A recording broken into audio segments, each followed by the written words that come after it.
వైఎస్ఆర్సీపీ బలోపేతం చేసేందుకు అందరూ సమిష్టిగా కృషి చేయాలని కనిగిరి నియోజకవర్గం ఇన్ఛార్జ్ దద్దాల నారాయణ యాదవ్ గారు తెలిపారు. స్థానిక పార్టీ కార్యాలయంలో మున్సిపాలిటీకి సంబంధించిన వివిధ పార్టీ విభాగాల కమిటీల నియామకాల గురించి సమీక్షా సమావేశం నిర్వహించారు. ఈ సందర్భంగా ఇన్ఛార్జ్ దద్దాల నారాయణ యాదవ్ మాట్లాడుతూ గౌరవ పార్టీ అధ్యక్షులు వైఎస్ జగన్మోహన్ రెడ్డి గారి ఆదేశాల మేరకు నూతన కమిటీ నియామకాలు చేపడుతున్నాయని, వాటిని త్వరితగతిన పూర్తి చేయాలని, అదేవిధంగా మెడికల్ కాలేజీల ప్రైవేటీకరణకు వ్యతిరేకంగా చేపట్టిన కోటి సంతకాల సేకరణ సకాలంలో పూర్తి చేయాలని, కూటమి ప్రభుత్వం మోసాలను ప్రజల్లోకి తీసుకెళ్లాలని పిలుపునిచ్చారు. ఈ కార్యక్రమంలో Abdul Gafar, Surasani Mohan Reddy, Chinthagutla Salman Raju, Pulishanti, Sirupa Govardhan Reddy, doctor Sheikh Nayab, Rasool, Aimolla Nagamani, Chintam Srinu, Dasari Murali, Errabelli Devaraju, Guduru Abraham Lincoln, Achala Srinivasa Reddy, Kanneeti Subba Reddy, చింతగుట్ల Kishore Babu, Sheikh Rahim, Sheikh Rahman, Sheikh Karim, Sheikh నాగూర్వాలి, Sheikh కసింవాలి, Darsi Phanikumar,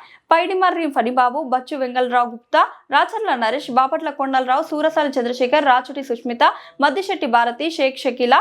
ఇంట్ల బాను, వేముల రేష్మ తదితరులు పాల్గొన్నారు.